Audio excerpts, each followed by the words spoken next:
Something that has been added recently in Exercise Timer is the ability to add a video or a link, a reference link to your workouts. And this will help you, for example, if you're following a particular workout, for example, on YouTube, you can add this video to your workout, and during the workout you can pause the workout and watch, for example, snippets of the video.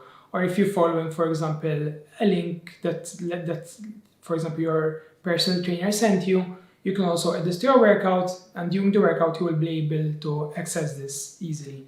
So open up Exercise Timer, and we're going to add a video to our Tabata Timer workout. So press Edit, open up Advanced, and here you can paste a link.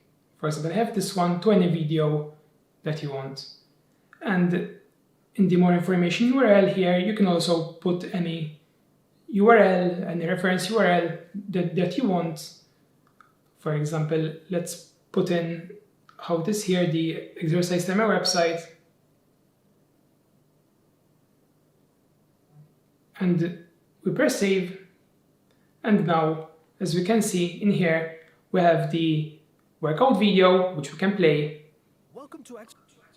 And we have a reference link, which we can tap to open. Okay, so let's try to open this during a workout. So open the workout and start it. Lap 1 work. And to show it during a workout, just pause it. Tap on this icon here, on the bottom menu bar basically, and you will see your video and your reference link in here. And when you're ready to continue, just press the X there and tap play. If you press pause, open the menu again and play the workout, Welcome to Exercise Timer. know that if we close this, the video will close automatically, so that you can easily continue your workout without having to pause the video.